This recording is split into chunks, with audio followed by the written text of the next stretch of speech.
Hola, buenas noches, ¿cómo están todos? Les saludamos hoy miércoles 17 de noviembre a nombre del licenciado Abraham Dávila y Medical Legal Center a un programa más de Masterclass, como siempre con un tema e invitado que nos proporcionará sin duda alguna una temática de interés para toda la comunidad médica. Asimismo, les recordamos que si usted es jefe de servicio, es jefe de enseñanza o pertenece a alguna agrupación médica y requiere alguna de nuestras pláticas, tan solo tiene que mandarnos un correo a la dirección atención.mlc@gmail.com. Escribimos atención sin acento .mlc@gmail.com y con todo gusto programaremos estas sesiones para que ustedes puedan compartir estos temas o cualquier tema de interés jurídico legal para que tengan mayor información y así prevenir situaciones que se pueden presentar en algún futuro. Les recordamos que puede seguirnos a través de nuestras redes sociales, Facebook, Instagram, Twitter, y en el caso de la voz reciente, a través de Telegram también, donde ustedes encontrarán información interesante y los programas semanales de estos programas. Este programa, así como todos los que transmitimos, están grabados y los puede usted volver a ver, compartir. En nuestro canal de YouTube, tiene que ingresar a Medical Legal Center y elegir las opciones de La Voz del Residente, Teoría del Caso o Masterclass todos los miércoles. Y los martes recuerden que tenemos un podcast siempre con un tema interesante. También quiero mencionarles que después de la presentación dispondremos de un tiempo suficiente para atender sus comentarios y preguntas y les pido que lo hagan en la sección o en el icono de preguntas y respuestas para poder dar cauce a cada una de ellas.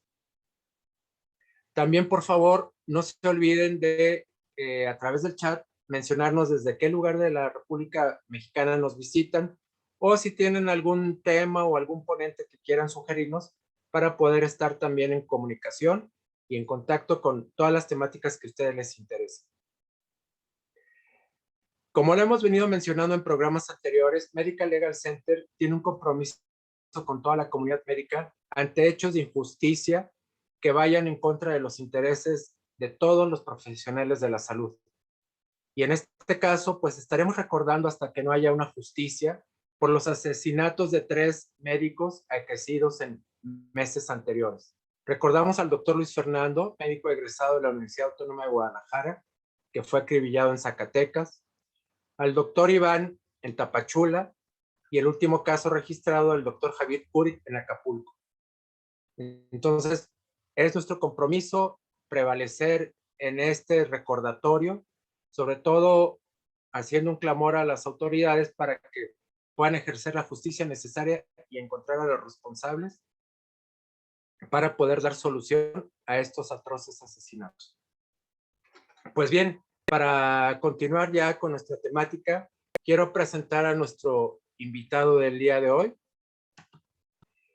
Él es el doctor Gabriel Chavira Trujillo. Él nos impartirá la ponencia Importancia de la empatía en la atención sanitaria, un reto educacional. Él es psicólogo y doctor en ciencias de la salud pública, investigador adscrito al Departamento de Epidemiología del Instituto Nacional de Cardiología Ignacio Chávez. Realizó su estancia doctoral en Liverpool, Reino Unido. Ha cursado distintos diplomados por parte del Instituto Nacional de Salud Pública, de la Escuela de Salud Pública de Harvard, T.H. Chan y Academia de Ciencias de Morelos. Es autor, revisor y ponente en eventos nacionales e internacionales. Asesor de diversas instituciones de salud pública, entre las que destaca el Ministerio de Salud del Gobierno de Chile. Pues bien, hoy miércoles 17 de noviembre le damos la bienvenida al doctor Gabriel Chavira Trujillo para que nos hable de este tema que es la importancia de la empatía en la atención sanitaria, un reto educacional. Doctor Gabriel, buenas noches, bienvenido hoy a Masterclass. Y bueno, pues lo voy a dejar con el mejor público, que son los profesionales de la salud, para que inicie su presentación, recordándoles a todos que están invitados a participar activamente a través de sus preguntas y respuestas en la sección correspondiente. Y doctor Gabriel, pues después de terminar su presentación, volvemos a coincidir para dar paso a estos comentarios y preguntas. Gracias. Adelante, doctor. Bienvenido. Muchas gracias. Pues agradecer a Medical Legal Center por la invitación y bueno, a todos los colegas, doctores, doctoras, a todos y a todas las personas que me escuchan. El día de hoy les vengo a traer esta plática. Les vengo a hablar de la importancia de la empatía en los entornos sanitarios en general, en la atención sanitaria en particular. Y bueno, ¿por qué es esto un reto educacional? Sin otro preámbulo, no sé si se esté viendo la presentación, me parece que no. Vamos a compartir pantalla. Ya se está compartiendo. Adelante, doctor. ¿Sí? ¿Ya se ve bien? Sí, muy claramente. Ya puede iniciar. Excelente. Bueno, pues entonces vamos a trabajar primero lo que son los servicios de salud atencionales. Estamos hablando obviamente desde un contexto mexicano. Entiendo que hay personas de Latinoamérica. Sería interesante que nos comentaran cómo son sus estructuras allá. Más o menos las estructuras de salud a nivel general tienen razonablemente las mismas organizaciones con sus particularidades de las regiones. En el caso de México, hablamos de los sistemas formales de salud, que tienen que ver pues todas estas instituciones, que son instituciones ya establecidas, muchas de ellas llevan años en el servicio, y pues también hablamos de todas las personas o componentes dentro de los trabajadores de la salud, o estos roles que pueden existir dentro de las instituciones. Pues a esto nos referimos cuando hablamos de servicios de salud atencionales, ¿no? Tanto a los trabajadores sociales, a los doctores, médicos, especialistas, el personal de intendencia, de cocina para hacer todo el trabajo administrativo, el personal paramédico, todos los que integran estos espacios son personal sanitario y pues brindan una atención y brindan un servicio importante dentro de los esquemas de los servicios de salud. Como podemos ver, existen estos usuarios, estas personas que necesitan o requieren la atención y estos prestadores de servicio que son un grupo vasto y bien comunicado. Este encuentro que se da entre estos dos elementos, este encuentro entre personas va a generar una situación particular que tiene que ver con diferencias, tiene que ver con similitudes y tiene que ver con problemas de comunicación. Cuando hablamos de diferencias, nosotros no tenemos claro todavía cómo es que se da este proceso de entendimiento entre dos personas. Entonces, generalmente las diferencias son notables y empezamos a relacionarnos a partir de nuestras diferencias culturales, ideológicas, de pensamiento, ya sea que podamos estar en consonancia o podamos estar en disonancia. Y estas similitudes lo que van a hacer es generar este encuentro que nos va a dar un proceso de comunicación. Recordando que el proceso de comunicación se compone del emisor del mensaje, los receptores del mensaje, y bueno, dentro del propio mensaje tiene que ver también con el proceso de encriptar el mensaje, enviarlo, ¿no? El medio también es importante, y desencriptar el mensaje. Entonces, estos procesos y estos componentes directamente de repente generan problemáticas. A veces esa encriptación de lo que yo quise decir no le llega al otro cuando lo decripta de la forma en la que yo lo dije. A lo mejor mi entonación, a lo mejor la forma en la que estoy trabajando el mensaje, a lo mejor el medio. Son situaciones que impactan dentro de este encuentro de personas. Estas interacciones que se dan pues van a ser de diferente tipo en la atención sanitaria. Va a haber atenciones directamente de enfermería, va a haber atenciones de imagenología, de laboratorio, de psicología, de trabajo social, de medicina o alguna de sus especialidades. Y estas interacciones pueden ser buenas, pueden ser malas, pueden ser regulares, pero realmente el definir una interacción es parte del problema de la atención en salud pública. Entonces, cuando estamos caracterizando o preguntándonos cómo esperaría yo que un personal de enfermería estuviera conmigo, ¿Cómo esperaría yo que ese personal me atendiera? ¿Cómo esperaría yo, personal de salud, prestar este servicio? Igualmente con las personas de imagenología, ¿no? De repente pensamos o creemos que la atención sanitaria es exclusivamente en un consultorio, pero la verdad es que es una suma, es un componente de factores, de lugares y espacios que nos ayudan a entender la complejidad de estas interacciones humanas. De esta manera podemos preguntarnos, ¿qué es lo que sucede? ¿Qué es lo que sucede en estos encuentros que se dan entre el usuario y el prestador, entre la persona que requiere o necesita y la persona que le puede brindar? Todas estas variables están implícitas, la personalidad, la cultura, la interculturalidad, la multiculturalidad, que estará en juego aquí.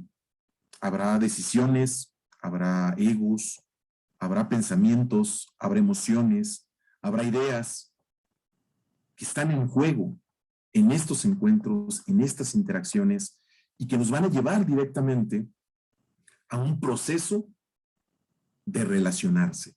Generalmente estas relaciones son relaciones cortas, son relaciones largas, son relaciones disparejas, que están exclusivamente enfocadas en un servicio, ¿no? Porque nos podemos encontrar con cualquier tipo de persona. Igualmente nos podemos encontrar con cualquier tipo de profesional. Entonces, esta calidad en el servicio, esta atención que vamos a ver, estas parejas que nos van a dar en términos ideológicos, estas personas empoderadas o no empoderadas que podemos encontrar en estos contextos, esta situación o esta relación del que requiera el servicio y el que lo brinda, pues empieza a complejizar un poquito más. De por sí las interacciones humanas siempre son complejas, siempre es difícil hablar con el otro, entender al otro. Y en los contextos sanitarios, pues hay más en juego, porque también estas necesidades impactan. Entonces, en este panorama general que podemos imaginar en cada uno de nuestros contextos, debemos cuestionarnos, debemos pensar cuál es el factor clave, qué es lo que hace que se dé una buena calidad en el servicio, qué es lo que hace que haya una mala calidad en el servicio, cuál es esta diferencia de la que estamos hablando. Esta sensación y este pensamiento complejiza todo, porque aquí entran políticas, entran directrices, entran jefaturas, entran procedimientos, entran un montón de cosas que están ahí misma y coexisten en este momento de la atención sanitaria.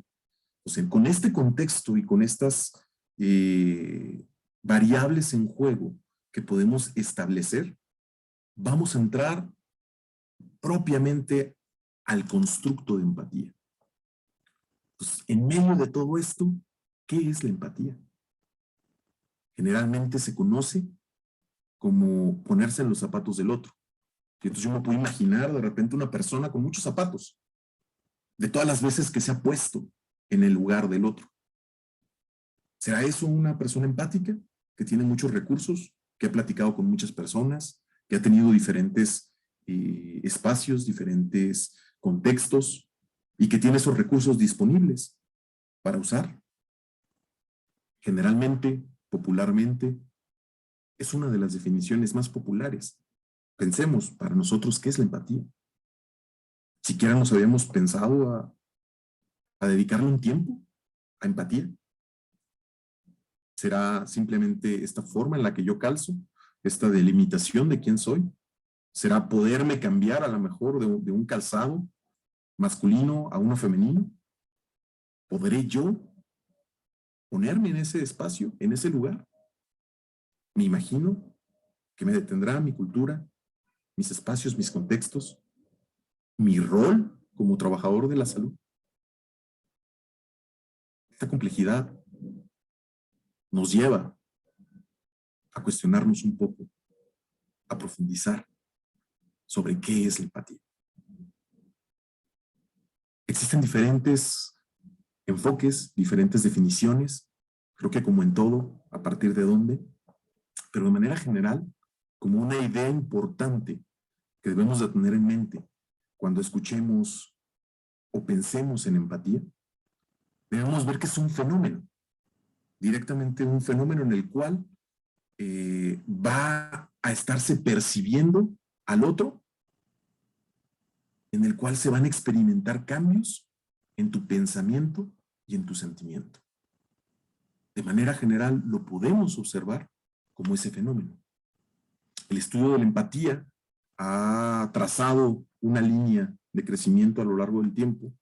El primer estudio documentado en términos científicos es de 1949. Es un estudio interesante que pueden buscar. Es Damon la que lo documenta y habla sobre estas diferencias que son relevantes. Ya en un contexto formal, vamos a hablar de una empatía que puede verse principalmente desde tres perspectivas. Como un proceso, a quienes la ven como un proceso, una serie de pasos que deben darse para lograr o llegar a la empatía. Un constructo, que esta es una palabra que se toma a partir de la psicología, es como este marco teórico, marco conceptual, marco referencial. Es esta construcción que se hace para explicar un fenómeno, detallarlo, y o como una habilidad. También es como somos empáticos, qué tan empáticos somos, tenemos la habilidad, la hemos desarrollado. ¿Cómo podemos saber siquiera si eso es así o no? Entonces empezamos con esas delimitaciones sobre el concepto de empatía. Pero además después se fue generalizando y se encontró que había una parte afectiva. Es decir, hay un componente afectivo. ¿Qué significa eso? Bueno, pues esta parte de poder hablar de las emociones, hablar de los pensamientos, están ahí metidos. Esta parte afectiva te afecta. ¿Cómo me afecta? Pues sí, si yo veo a alguien llorar, me voy a poner a llorar con esa persona. Voy a ser empático con ella. Si yo veo a alguien preocupado, me voy a preocupar con ella. ¿Eso es ser empático? Pensemos en nuestras atenciones, en nuestros espacios. ¿Qué tantas veces me pongo a pensar que la persona viene de lejos, que la persona viene de cerca, que tuvo que levantarse temprano, que tuvo que viajar mucho, que tuvo que llegar para estar aquí, que no conoce un lugar, que llegó a lo mejor perdida, que tiene preocupaciones, que tiene pensamientos? Esa parte afectiva está ahí. Pero también tiene una parte cognitiva. También tiene un espacio que nosotros debemos de pensar, porque esta situación de ponerse en los zapatos del otro, pues requiere pensamiento. Entonces, vamos, pensemos cómo se sentiría el otro, sí. Esa parte cognitiva. De manera general, quien es empático afectivamente, presenta estrés. Un estrés por esa empatía, porque el contagio emocional, cuando recibimos una emoción, esa emoción que se contagia genera una respuesta en nuestro cuerpo. Ese contagio emocional, esa fantasía que se crea, genera una respuesta. Y esta respuesta es parte de lo que se ha estudiado como la parte afectiva dentro de la empatía. Dentro de la parte cognitiva está esta toma de perspectiva. Es decir, lo que les decía, ¿qué tanto puedo pensar? No como si fuera yo, sino como si fuera el otro, como si fuera el paciente, como si fuera el usuario, como si fuera la persona que requiere de un servicio. ¿Qué tan capaz soy de ponerme en su perspectiva? ¿Qué tan capaz soy de comprender esas emociones que él vive, de cómo las metaboliza, de cómo descompone lo que le digo? Si le voy a decir que no lo voy a poder atender, si le voy a decir que tiene una enfermedad, que tiene un padecimiento, pues todo eso es parte del proceso empático. El preguntarse cómo va a reaccionar el otro es bien importante. Y en los contextos sanitarios implica incluso en ocasiones la vida. Porque hay suicidios, porque las malas noticias no se sabe cómo se van a recibir, porque también necesitamos capacitación para establecer esas relaciones. Y existe esta parte integradora, esta parte que conjunta el pensamiento con el sentimiento. Tiene esta parte afectiva, tiene esta parte cognitiva, y ambas juntas en consonancia, disonancia, va a haber una regulación emocional, va a haber un mecanismo que nos permite esta regulación, y va a haber también esta forma de entender la mente del otro. Entonces, empatía, diferentes formas de estudiarla. Tenemos una parte afectiva, una parte cognitiva y una parte integradora. Hay otros enfoques que han venido saliendo, que han venido emergiendo, pero realmente se han integrado estos más grandes. Parte de lo que se ha estudiado de la empatía viene de las neuronas espejo. Quienes estén familiarizados con ellas, pues imagínense un mono viendo a otro mono comiendo una banana. Y entonces, ¿qué sucede en el cerebro del mono que no está comiendo? Pues ilumina la parte como si el mono lo estuviera haciendo. Esa es la neurona espejo, ¿no? Simplemente con ver el movimiento, mi cerebro replica. Perfecto. Y ese es uno de los puntos neurológicos que ahora se está estudiando para cómo el componente empático. Entonces, de manera general, ¿qué se ha hecho sobre la empatía? Como les dije, es un constructo que data desde el 49 hasta la fecha. Entonces, vamos a ver más o menos. En esta gráfica están todo el número de estudios científicos indexados en una base de datos, en este caso es PubMed. Pero bueno, hay otras bases. Vamos a ver cómo ha aumentado el número de estudios sobre empatía hasta llegar en 2019, si no mal veo bien, 2020 más bien, a 2.500 artículos en un año. Eso quiere decir que el estudio está subiendo. Incluso en años de pandemia como 2019, sobrepasamos los 2.000. Quiere decir que es algo que se está estudiando, que es importante, que se le está dando mucha cabida dentro del conocimiento científico y que necesita también que nosotros avancemos sobre esa línea. ¿Qué es lo que dicen estos estudios? Bueno, los estudios dicen que las mujeres van a puntuar más alto en la empatía afectiva. De manera general, en casi todos los estudios que ustedes van a encontrar, es una constante. Ya se sabe que las mujeres tienen una elevación más alta. No es tan claro todavía, pero los hombres parecen tener una empatía cognitiva más alta. Digo, niveles de evidencia, vamos viendo una tendencia. La de las mujeres es clara, la de los hombres todavía no lo suficiente. También vamos a ver que la empatía es uno de los procesos interpersonales más importantes, que además se asocia con un montón de cosas. En este término, en términos psicológicos, el altruismo, la prosocialidad y en general todas las dimensiones sociales dependen de la empatía. El diagnóstico de múltiples trastornos depende también de la capacidad empática. Pues, ¿qué tan empáticos somos? ¿Qué tan psicopáticos somos? ¿Qué tanto tenemos problemas sociales? Eso nos habla de nuestra capacidad empática. Es uno de los indicadores más importantes y en algunos casos es el indicador clave, como el autismo. Entonces vamos a ver que este proceso también pues influye en los contextos y no solamente en los contextos sanitarios, sino en los contextos personales. Ya vamos al nivel de personas. La institución es un pretexto, es un lugar, es un espacio, es un momento que promueve el encuentro entre personas. Y así debemos de observarlo.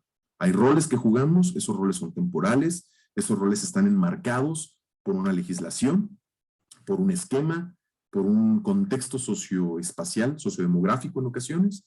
Entonces debemos de aprovecharlo. Y entonces esta presencia o ausencia de empatía va a ser un factor clave para detectar comportamientos asociales y antisociales de manera general. Entonces, estos son los estudios sobre la empatía, pero también hay estudios exclusivos sobre la empatía en un contexto sanitario. Y estamos hablando ya de empatía y salud. Como podemos ver, la gráfica está poquito más chico. Digamos, el año en el que más tuvimos fueron 2019, que fueron 700 artículos, que fue bastante en términos de pandemia. Entonces, quiere decir que en el entorno sanitario, de esos 2.500, pues digamos que 700 corresponden a los contextos sanitarios, lo que implica que para los contextos sanitarios también es relevante. Y bueno, uno pensaría, ¿por qué es relevante? Bueno, pues esta relevancia tiene que ver con una mejoría de los indicadores sanitarios de manera general. Hay mejor preparación, mejor percepción personal, Es decir, el prestador de servicios se ve mejor, es mejor recibido por las personas. La adherencia al tratamiento por parte del usuario se incrementa. Entonces sí importa también la atención y el tiempo que le dedicas y el cómo la das. Mejoría general del usuario, es decir, mejora con una mayor facilidad en los indicadores. Hay una disminución en el error del profesional de la salud. Esto implica que los diagnósticos también son más precisos. Si eres empático, estos estudios se han hecho en cortes, están bien documentados y en general mejores resultados clínicos. Es decir, ya se ha demostrado la efectividad que tiene la empatía, el cambio que da positivo en estos indicadores. Seguramente habrá otros, pero estos son, yo creo que los más importantes dentro de un entorno sanitario. Entonces, de esta forma, vamos viendo qué más han encontrado. Bueno, también se sabe que las enfermeras tienen un mayor puntaje de la empatía, seguidos por los psicólogos o las psicólogas. Entonces, aquí también, pues bueno, son dos carreras que tendrán algunas peculiaridades por las cuales, pues, tienden a ser más empáticos. También vamos a observar que la carrera de medicina, especialmente en las especialidades, van a reducir la empatía de los estudiantes. Y dices, bueno, pero ¿cómo? Bueno, pero ¿por qué? ¿Qué estará pasando en esa carrera? Que esa empatía se reduce. La reducción no es inmediata, ¿no? Es decir, llegan con una empatía y salen con una más baja. A lo largo de la carrera también, en el año 1, 2, 3, 4, 5, van subiendo y bajando. Pues, ¿qué tendrá que ver la formación? Que nos está diciendo que tendrá que ver esta empatía a lo largo de los años con la formación misma del profesional de la salud. Existen factores de personalidad innatos que potencian la empatía. Entre ellos es la agradabilidad, la apertura a la experiencia, la extraversión. Generalmente van a estar asociados con unas mayores puntuaciones de empatía. Asimismo, esta empatía y el ser empático en cualquier relación humana va a generar bienestar. Si recordamos la definición de salud en términos de lo que rige la Organización Mundial, la salud tiene que ver con bienestar. Y ese bienestar, pues, impacta no solamente con lo biológico, lo psicológico y lo social, sino también con el ambiente, ¿no? El enfoque One Health que tanto ha permeado en estos espacios. Entonces, es importante que lo veamos, que lo entendamos, que lo reconozcamos, porque nosotros buscamos o debemos buscar un bienestar. Y ese bienestar en ocasiones se confunde con estar sano, que no necesariamente tienen las mismas implicaciones. Entonces, estos son, de alguna forma, estudios que se han hecho, son resultados que se han hecho.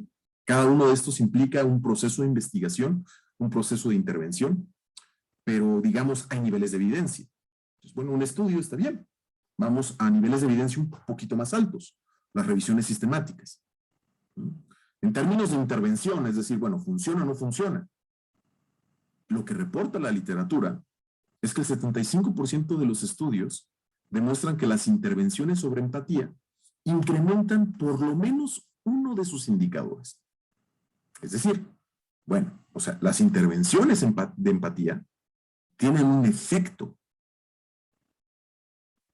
Y eso está demostrado. Vamos a analizar dos casos. Hay dos estudios puntuales que trato de ejemplificar. Y esto lo quiero traer a la mesa porque son dos carreras sobre los entornos sanitarios. Un estudio dice o encontró que precisamente los estudiantes obtuvieron un nivel sobresaliente en la empatía médica.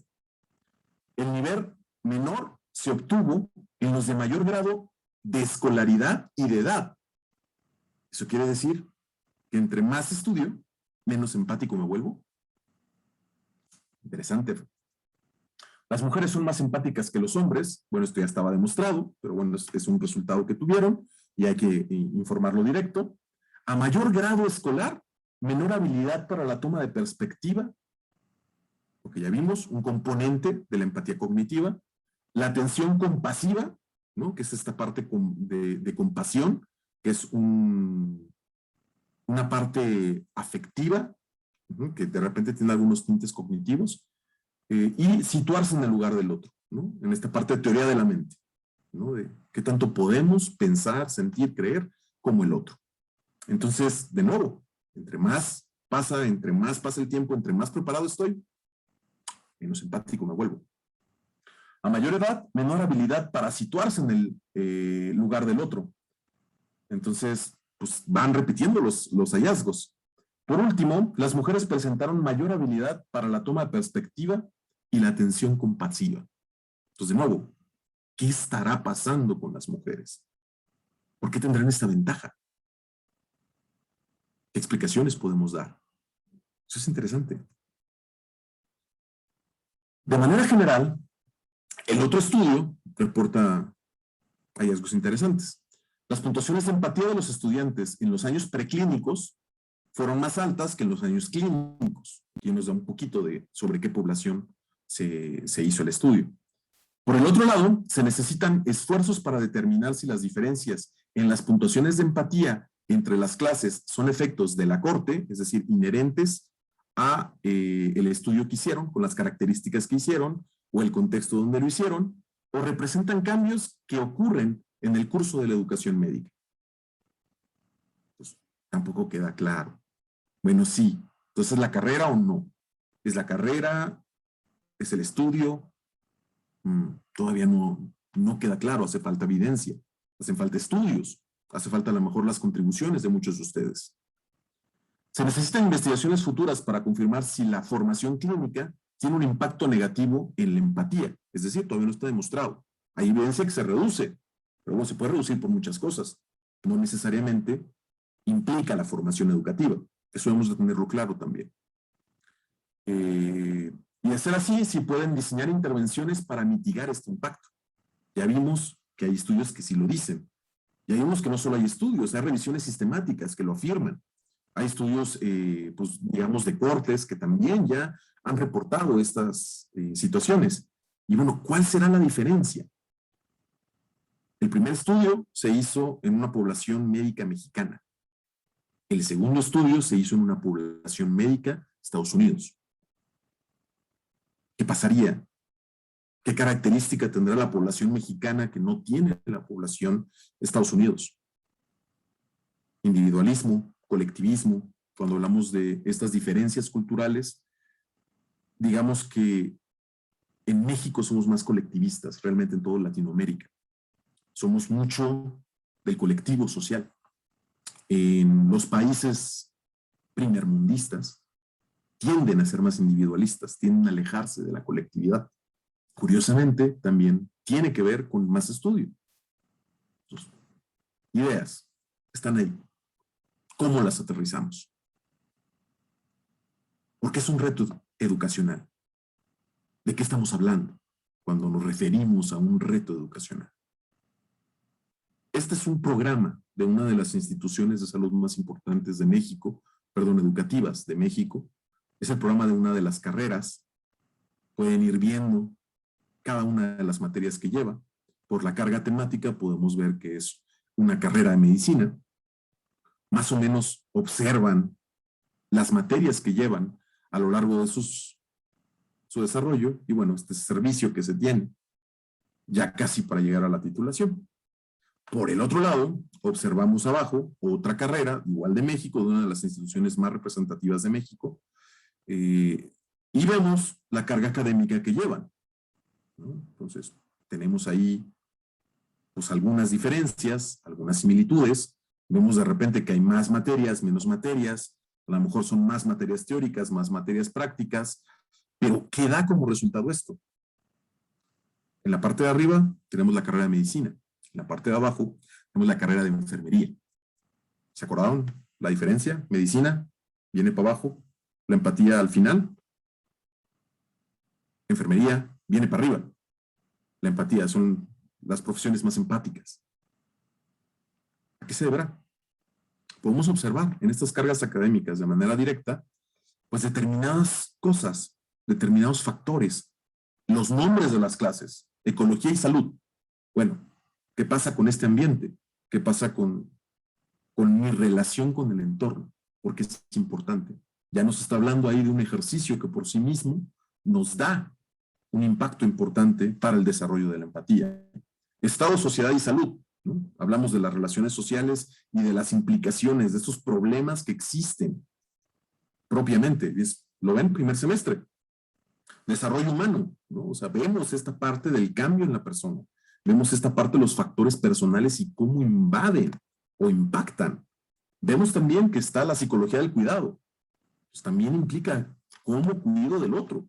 ¿Es una ciencia? Cualquiera puede cuidar. Todos los cuidados son iguales. Hay prácticas, casi desde el tercer semestre, es el segundo año. Hay un cuidado de la salud mental, ¿no? La salud mental es importante, no es importante. ¿Por qué es importante? Hay un estudio de la enfermedad psiquiátrica, ¿no? Diferencia psicología, psiquiatría. Tiene que ver, atienden diferentes factores.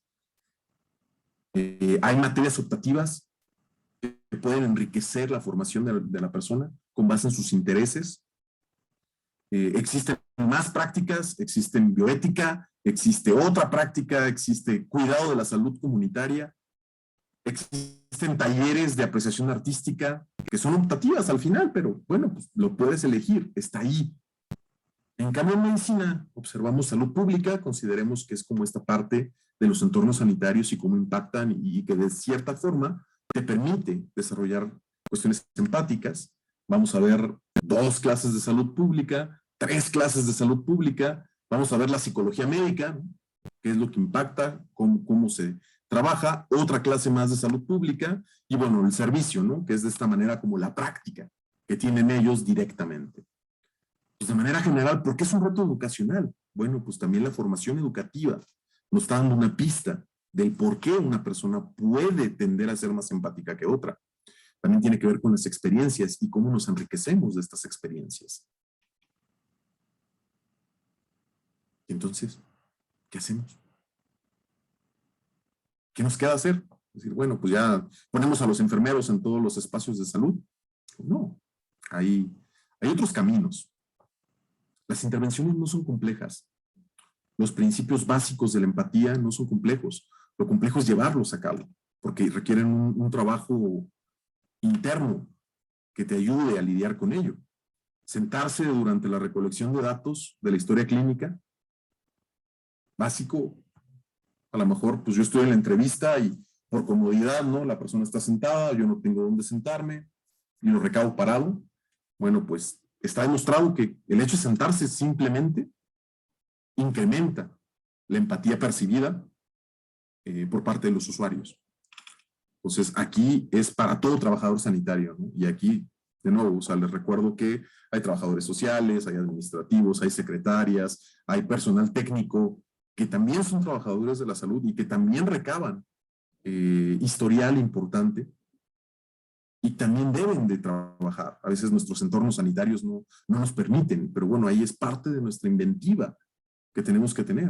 Es decir, bueno, pues a lo mejor pues no me siento, pero me hinco, me pongo cuclillas, me pongo con él, no lo sé, tenemos que buscar que esa atención trate de ser un poquito más empática.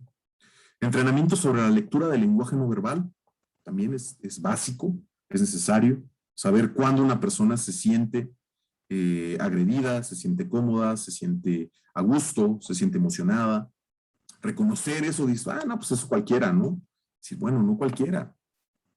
De repente tú puedes pensar que el otro, recuerdan esta parte de la comunicación, esta parte de las diferencias, de las similitudes, pues podemos pensar que el otro está enojado, pero realmente pues, es su cara para todas las emociones. Porque tampoco tenemos ese proceso de regulación emocional. Tampoco nos expresamos de manera clara. Tampoco sabemos y hemos entrenado, porque nadie nos enseña.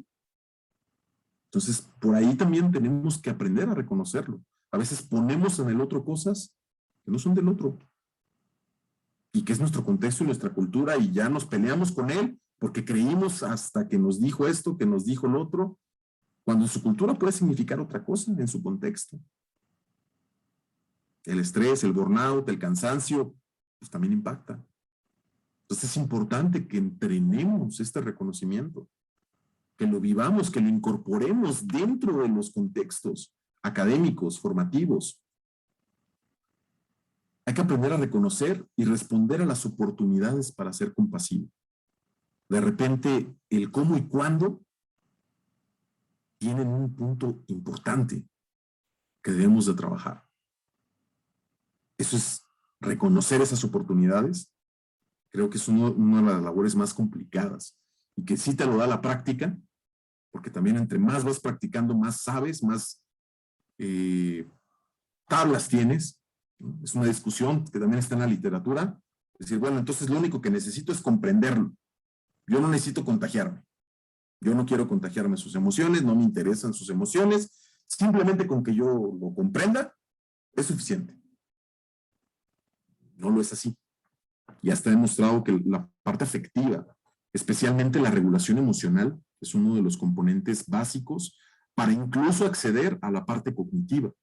Nosotros podemos creer que comprendemos a alguien. Podemos pensar que lo comprendemos. Pero cuando se hacen estudios, pues yo le pregunto al paciente qué tan empático fue el doctor y le pregunto al doctor qué tan empático fue su paciente. Y esa información no nos checa. Entonces, hay un problema ahí de comunicación, hay un problema ahí en los entornos sanitarios, hay un problema ahí de comunicación. Debemos de trabajarlo. Y aprender a distinguir esto es, yo creo, una de las situaciones o de los puntos de oportunidad más importantes que tenemos. Las bases de la comunicación no verbal sobre la preocupación. Esto es, ya vimos reconocerlo, ahora hay que ver qué mensajes estamos enviando. Nosotros no nos vemos, o al menos no nos vemos cuando estamos siendo o ejerciendo o brindando nuestra atención en contexto sanitario. Entonces, pues cómo nos ponemos, ¿no? De repente levantamos voz, de repente muy bajito, de repente, ¿cuál es mi forma de contactar? ¿Cuál es mi posición? ¿Cuál es la fuerza con la que hago? ¿Cuál es mi mirada? Todo eso generan, ¿no? Generan cosas en los demás. Y a veces cosas que nosotros no ponemos o no quisimos, pero están ahí y responden. Y en ocasiones por eso no nos dicen que además de un dolor, pues también tiene otro. Y entonces, pues, el diagnóstico cambió. Porque nos falta información, no nos dicen, porque no confían en nosotros. Y esto va para todo. Todos los que recabamos información y la información en salud es vital. Ahí hay vidas y decisiones que cuestan muchas vidas. Entonces, esa línea es parte de lo que nosotros debemos de trabajar. Establecer y ver cómo nos vemos. Hay que grabarnos, hay que vernos. Podemos pensar que somos una cosa y de repente nos vemos y dices, no necesariamente. Entonces, ¿qué hacer? Pues implementarlos. Estas son algunas de las herramientas. Hay formas de desarrollarla. Hay entornos. Pueden imaginarse un trabajador social que no es empático. Decir, bueno, pueden imaginarse personal secretariado, porque también la investigación hace falta en esos esquemas. Utilizamos medicina, utilizamos enfermería, porque a lo mejor son las características, son las carreras que más estudian, que más fácil se prevalecen. Pero ¿y los demás? ¿Será que todos lo hacen muy bien? ¿O será que nos hace falta información? ¿Será que los otros contextos sanitarios a lo mejor nos involucran? ¿Alguno de ustedes ha intentado hacer una investigación en estas poblaciones? ¿Qué características tienen en su contexto? Son pensamientos que debemos tener en mente. Esta es parte de la reflexión de cuál es la importancia de la empatía en el entorno sanitario.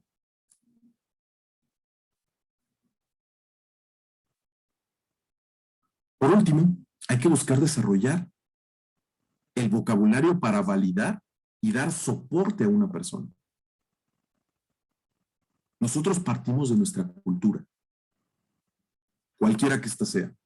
No es buena, no es mala, es diferente. Nosotros estamos acostumbrados a abrazar. Pues porque es nuestra cultura, es nuestro espacio.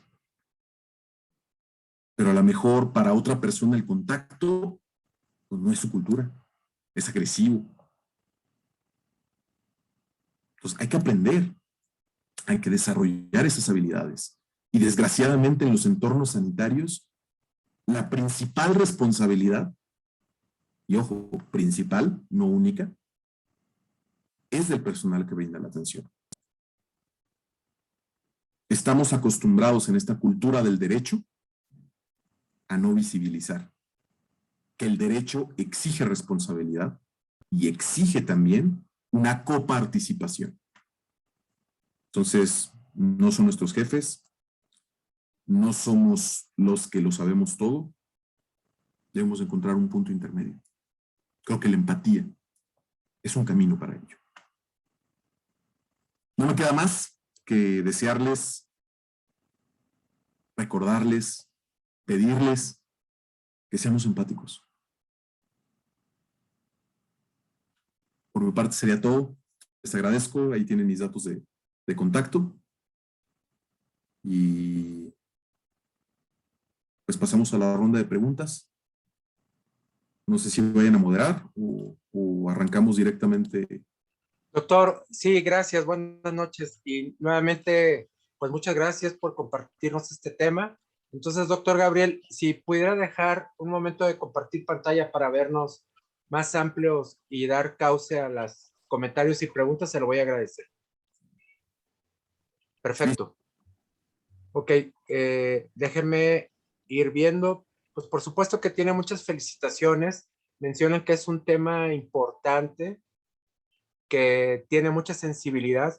Y yo en lo personal creo que cualquier relación humana conlleva este elemento, el habituarnos, el generarnos y desarrollar la habilidad de poder estar con una buena comunicación y estar cerca de la persona que tenemos en esta comunicación, en esta interacción. Y usted lo enunciaba, que directamente el profesional de la salud, pues a través del servicio que ofrece, pues genera una relación y una comunicación, más allá de las diferencias o no diferencias.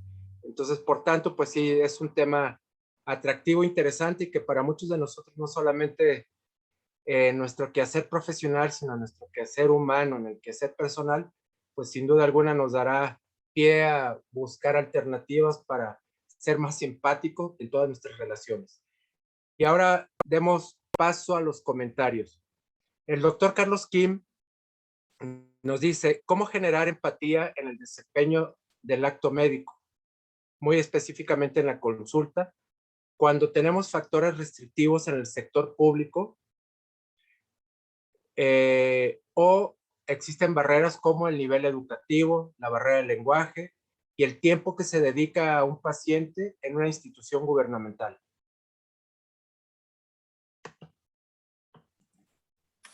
Ok, esta es una pregunta muy compleja. Yo creo que cuando hablamos de los contextos, hay que ver cada contexto particular. De manera general, yo entiendo las limitaciones, sobre todo temporales, y voy a hablar de las que conozco. Si ustedes tienen algunas, pues con gusto pueden ejemplificarlas y podemos trabajarlas de manera directa, pero en ocasiones la presión por tener, al menos en la parte pública, un número mínimo de consultas al día, establecer un número o un periodo mínimo o máximo para la atención, creo que es una de las barreras importantes. ¿Cómo romperlo? Pues bueno, desarrollando empatía propiamente.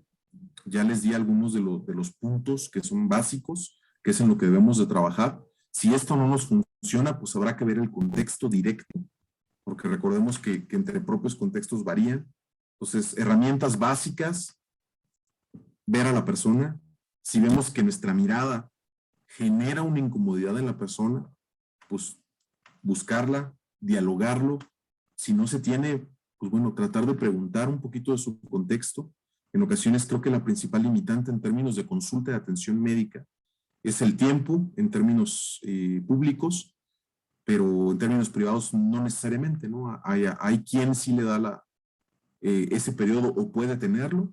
A lo mejor lo que nos falta en tiempo lo podemos superar el número de veces, sí, porque generalmente las personas que atendemos enfermedades crónicas, de lo cual estamos llenos en México, en Latinoamérica también es un contexto parecido, pues vienen más de una vez. Entonces, construir una relación, no solamente un diagnóstico, creo que es una de las partes fundamentales que debemos de tratar de explorar.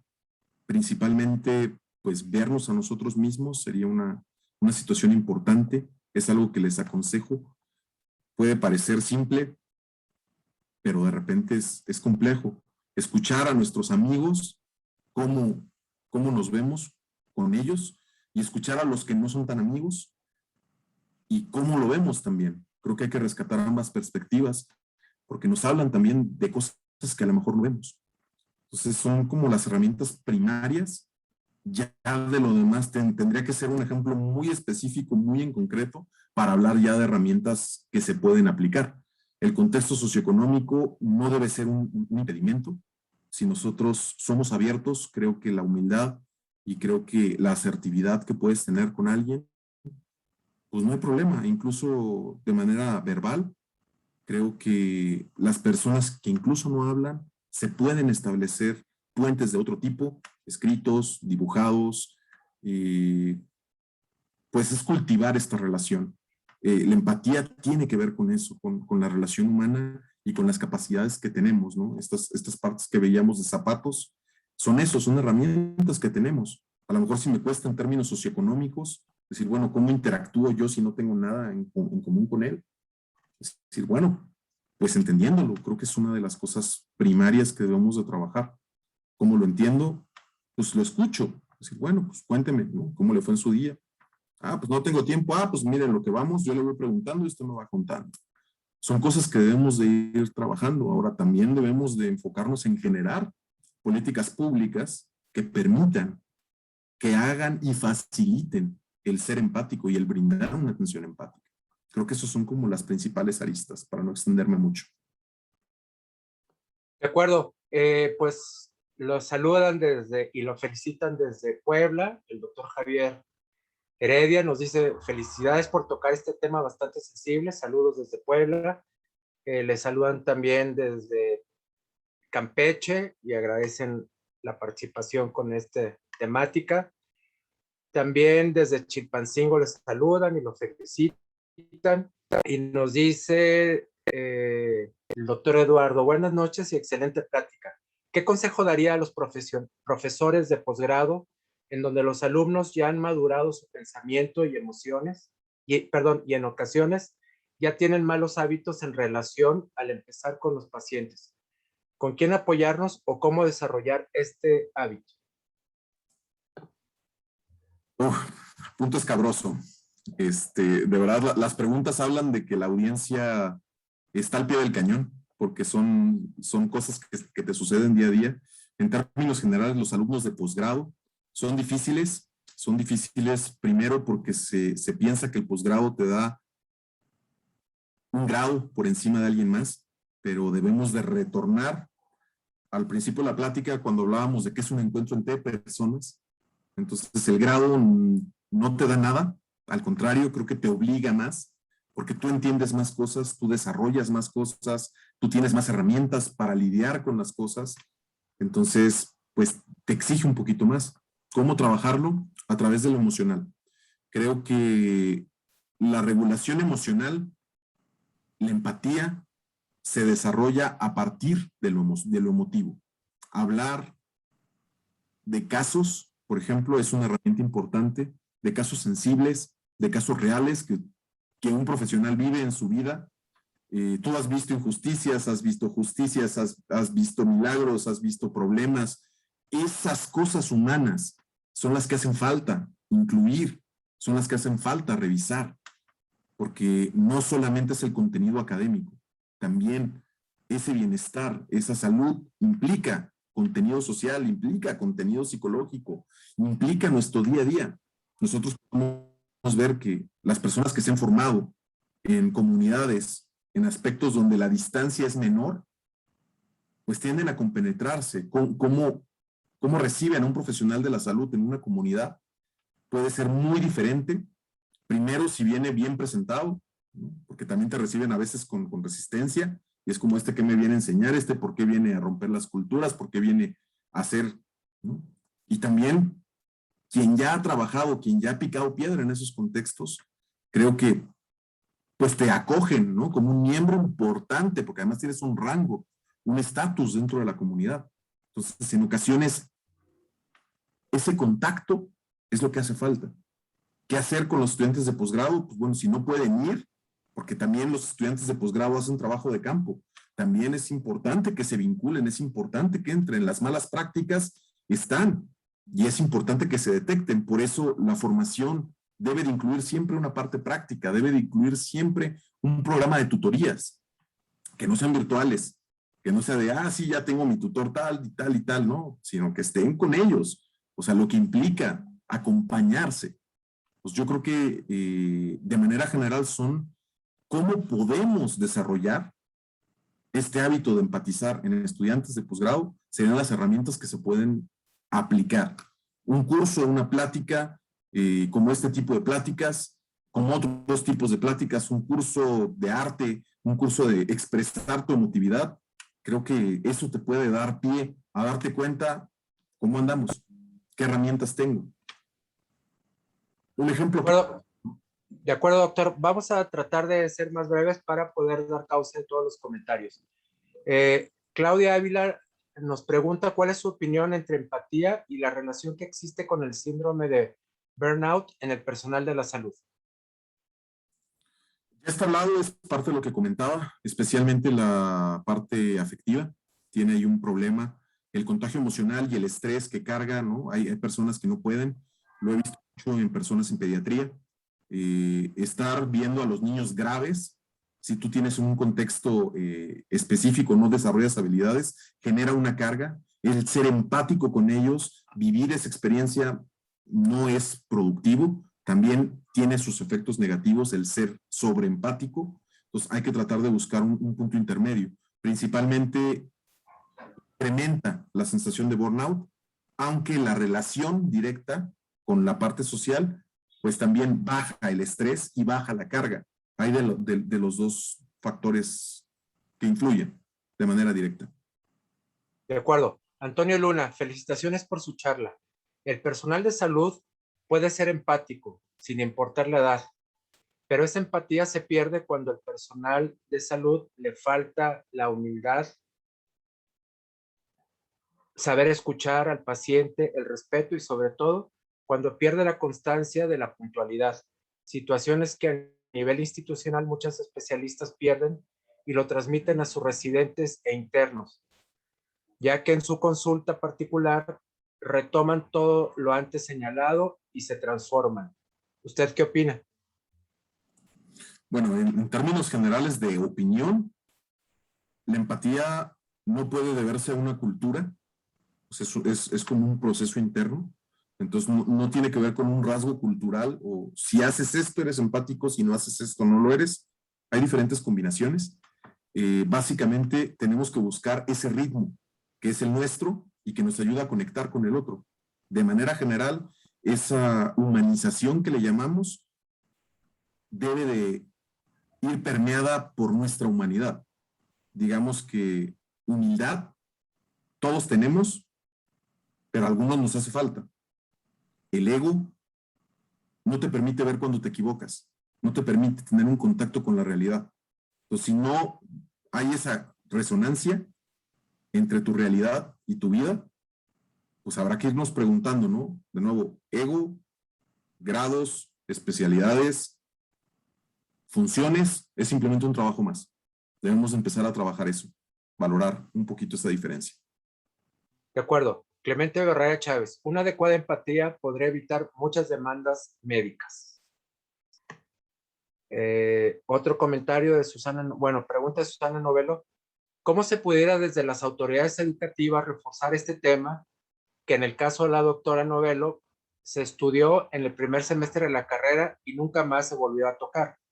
La formación en sí misma no permite siquiera que los estudiantes residentes adscritos entre sí y por consecuencia sobre los enfermos sean casi nulas estos contactos. El bullying es la constante, el entorno es competitivo y el menosprecio al paciente es común.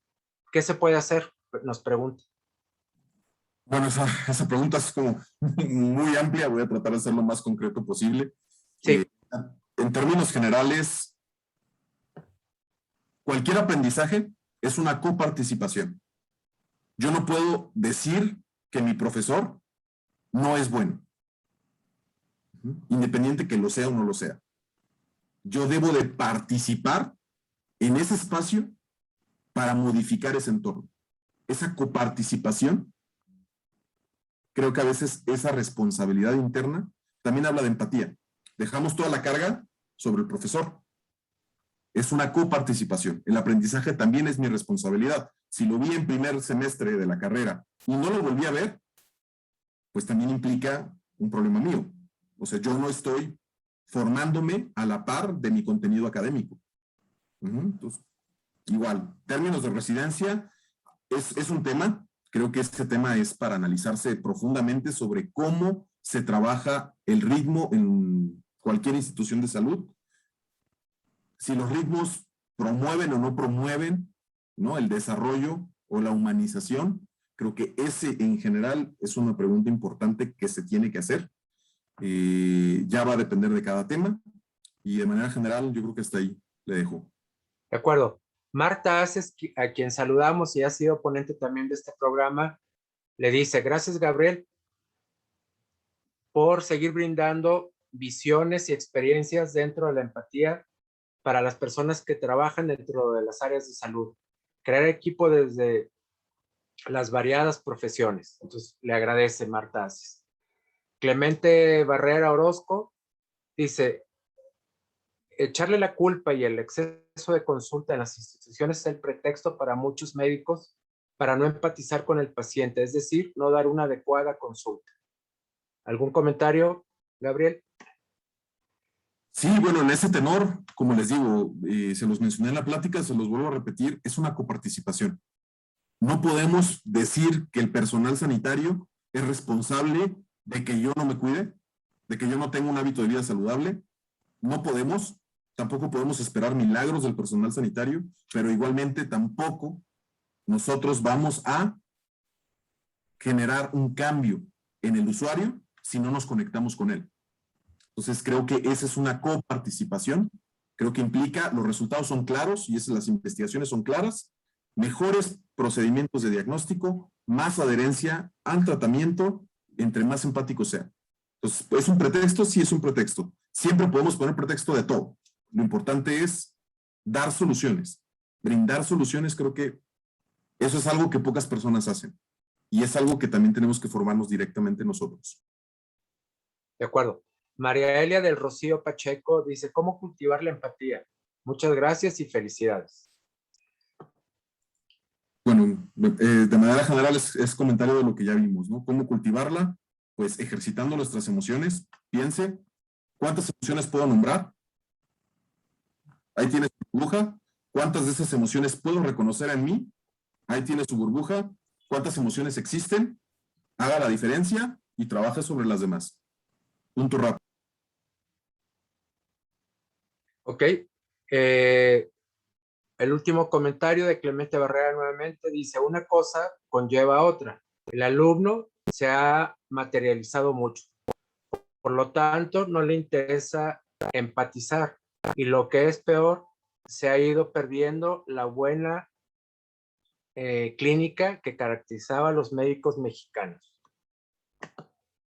Entonces, bueno, pues no sé si tenga algún comentario final, doctor, que darnos. ¿Algún mensaje a la comunidad médica?